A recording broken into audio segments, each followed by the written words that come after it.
Modi government, Piyush Goyal, who joins us on this broadcast. Minister Goyal, welcome. Could you begin by laying out what you think is the big picture message after 10 years of being in power? What, in your view, because you're involved in the strategy of the BJP, is the central message the BJP is trying to deliver to Indian voters through the Sankalp Patra that's been put out this morning?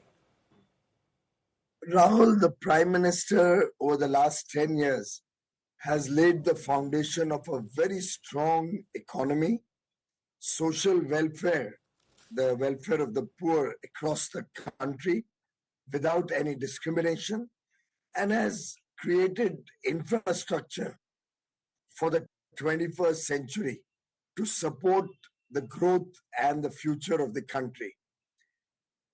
Over the next 5 years, we are committed to take forward the work that we have done in the last 10 years on 4 pillars: ensuring social harmony and a better quality of life for the people of India, ensuring that the aspirations of the youth are met, their big dreams are fructified, making sure women get equal opportunity and ensuring women-led development, and the farmers of the country who have truly made us proud with their achievements.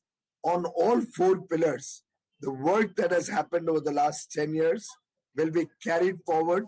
We are at a time when the nation is just ready to take off. And we have prepared the roadmap over the next 25 years, the Amrit Kal, to see India as a developed nation, to take prosperity to every section of society. On a more personal note, Minister, you're usually negotiating free trade agreements. Now you're campaigning in Mumbai North. You have a very strong base there. The BJP in the last elections had 71.4% vote share, 2014 70.15% vote share. But how difficult has it been? Because this is part of an experiment where they want to get Rajya Sabha ministers to fight Lok Sabha seats. So kaise lag rahe sare dhakke kha ke? Very different from negotiating with trade ministers. Not at all. Not at all. In fact, possibly a little easier, because I come with a 10-year performance of Prime Minister Modi. I come with a lot of confidence that the people have in the Modi government. The fact that they have seen Mr. Modi deliver over the last 10 years, and they believe in the Modi guarantee of progress and prosperity for all sections of society. So frankly, I'm enjoying myself. I've done this for the last 40 years, always supporting some other candidate win. This is the first time I'm myself a candidate at the constituency level. And in that sense, there's a little bit of a different candidate psychology. No, tell me, let's spend a moment on that. How is it different? Trying to help someone win and trying to win yourself. Psychologically, what's the difference, Minister? I think it's a difference of how you perceive things. As somebody from the outside, the lens is quite different. You're almost looking at the big picture and guiding the candidate through the process of running the election.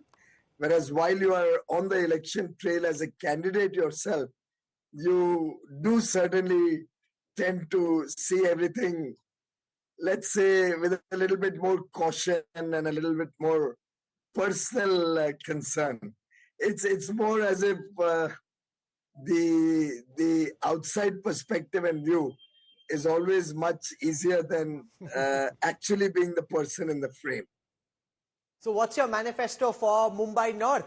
What are you promising? Because you're such a senior minister in the government, what extra heft can you bring? Like Kamal Nath did to Chhindwara, what can you do for Mumbai North, Minister? Prima facie, Rahul, I think today is the day we've come out with a manifesto for the country. And this is an election where the nation's destiny is going to be decided. I often say this is a Bhagya Vidhata wala election. It's going to determine truly the fate of 1.4 billion people. And therefore, in this election, the people are voting for Mr. Modi. They are voting for a strong, decisive, and honest, development-oriented central government that Mr. Modi offers. And I do believe that when the country progresses, and it progresses at the speed and scale that Prime Minister Modi has guaranteed, obviously Maharashtra, Mumbai, and Uttar Mumbai, North Mumbai will be the beneficiaries of that development cycle. Of course, there will be local issues which we will certainly address. But this being a larger macro election at the center, the issues before the people are more about the government of India. Now, one of the big pushes is to make India a manufacturing hub. And we know that Elon Musk, the entrepreneur, has made an announcement that he's going to be in India on the 22nd of April. And I hear from sources that you're very closely involved in planning that trip out. So, Minister, could I use this opportunity to get you to tell us what you can about Elon Musk's investments plans in India? Interesting as it is, because usually corporates like to wait for results of elections to come out before going and investing in this country. If he's coming before, just in the middle of the campaign, he seems to believe that you guys are coming back to power, which is why he's coming at this time virtually as an endorsement of the government. So what do you make of all of this? What can you tell us? I think that's probably the central message. The fact that the world today has already called out the election. They've already realized that Prime Minister Modi is coming back. Not only coming back, he's coming back with a thumping majority. And the world can see, and today the Honorable Prime Minister has, in a way, signed off on India becoming the world's hub on electric mobility. So obviously, all the countries or companies around the world in this space will be looking at India. I know many other companies who are already considering India as their manufacturing base for electric vehicles in the future. And I wouldn't be surprised if Mr. Elon Musk wouldn't like to lose the opportunity of be first off the bus, particularly given the huge demand, the size and scale of the India opportunity, the competitive edge that India offers, some of which we have seen, for example, in the success story of Apple in India, of JCB in India, of several other manufacturing powerhouses. Probably Mr. Musk is considering not to waste even a single day. No, so why is the Elon Musk investment important from a Make in India story positioning perspective? Are you hoping that Elon Musk's announcements in India could potentially do for EV manufacturing, cell manufacturing, what Apple coming to India did, making India a hub for global manufacturing in the mobile sector? And what can you tell us about his potential investment plans? What exactly might he do? Well, I don't know what is his plan to do in this visit, but I do know that in earlier conversations, he was very, very bullish on India. He does see India as a huge opportunity to not only serve the Indian market, but also the world markets, given its competitive manufacturing costs, the huge talent and skill that Indian young boys and girls, men and women have. And I think he's looking at setting up the entire ecosystem. The advantage that a company like Tesla brings, and we saw that happening in China, by the way, where the Tesla story helped fructify almost 30, 35 more companies coming into the ecosystem and developing their own electric mobility plans, businesses. So it really became a catalyst for a very fast ramp up of electric mobility. Your opponents would say special allowances are being made. Big corporate, government backing big corporates, making special allowances, reducing duties on EVs just so that Musk can come. I understand the advantages, but explain to your opponents how you respond to this charge. We don't make any policies for any single individual. In fact, Jaguar has already announced that they would like to also come to India, given the attractiveness of the Indian policy. VinFast is already looking at coming to India.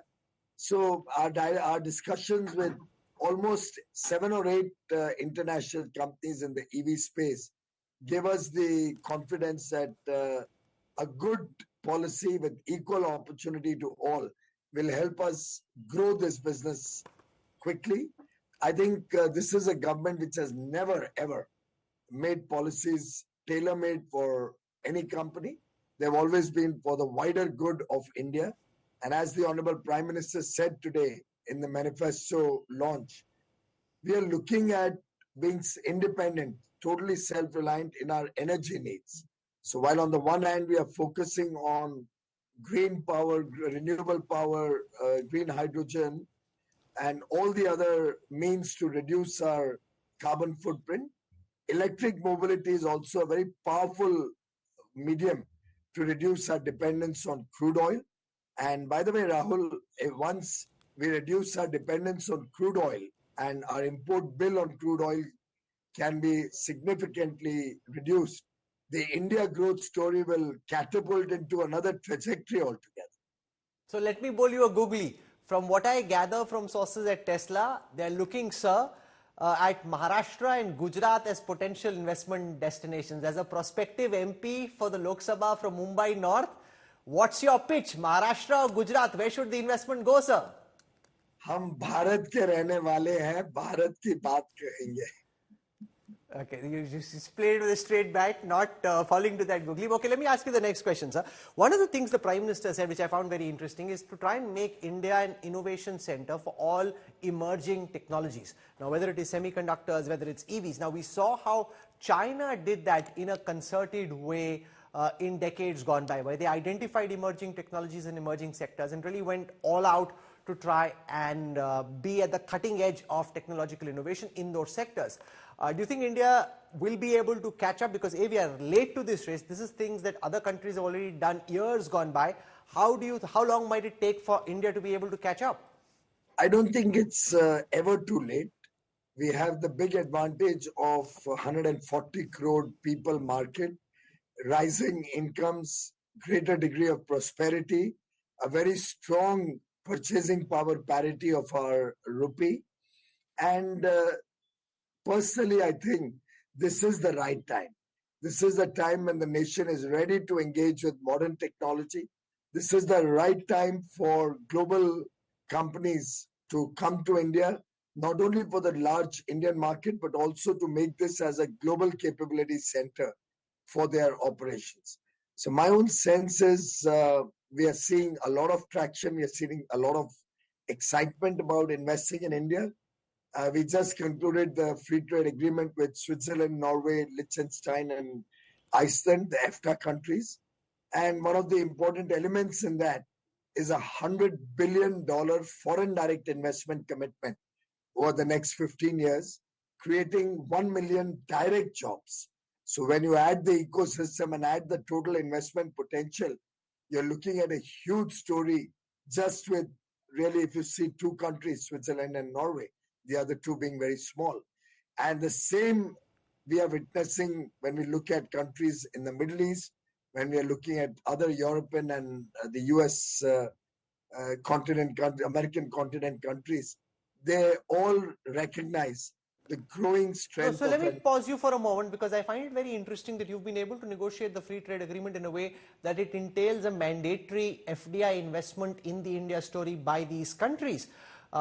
It usually doesn't happen in free trade agreements where there's an investment mandate that's built into the agreement. You're also simultaneously, Minister, negotiating with several other countries for free trade agreements. Do you think this can be a central linchpin of the Piyush Goyal tenure as Commerce and Industry Minister, that guarantee that there will be FDI in India? And if you were able to do it, it will be one of the big ideas of the third term of the Modi government if it does happen. Well, we are always looking at out-of-the-box solutions. That's a learning we've had from Prime Minister Modi. Every agreement we do will be fair, equitable, and balanced. And the agreement with different countries may have different elements. So with each country, depending on the comparative advantages between the other country or the set of countries and India, we'll draw up innovative solutions which will be in India's interest and will ensure that we get a fair deal when we do any FTA. Which one do you think is most likely to conclude soon? What's the Piyush Goyal ki guarantee? I've heard the Modi ki guarantee. What's the Piyush Goyal ki guarantee in terms of which free trade agreements could come through in the next few months? I know for sure that Modi ki guarantee है देश को बड़ा उज्जवल भविष्य देना, देश को विकसित और समृद्ध बनाना, और बाकी सब गारंटीज उसी के अंदर निहित है. Okay, but on the question of free trade agreements, of the many negotiations you've been having, which ones do you see conclude soon after June? India doesn't look at agreements with timelines or with goalposts in terms of a particular limitation. जब तक हमें अच्छी deal नहीं मिलती है, देश के हित में नहीं होती है, देश को फायदा नहीं देती है, हम जल्दबाजी नहीं करते. So we are running so many negotiations simultaneously. We have European Union going on, we have UK, we have Oman, we have Peru, we have Chile. So many Qatar has started. We have negotiation which has started with Russia, the Eurasia region. So there's a lot happening across the world, and whoever gives us the best deal fastest will put the others to the post. We are not at all in a rush when we look at FTAs. We are in a rush when it comes to social welfare, when it comes to a better future for the people of India. We are in a rush to meet the aspirations of young India. And as Mr. Modi said today, that the strong foundation that we've built over the last 10 years will help us work 24/7 to make India a developed nation, Viksit Bharat by 2047. Give India a good deal. Totally focused on the welfare of 1.4 billion Indians. Give India a good deal and we'll give you a free trade agreement. That's the underlying message from what we're hearing from the Commerce and Industry Minister.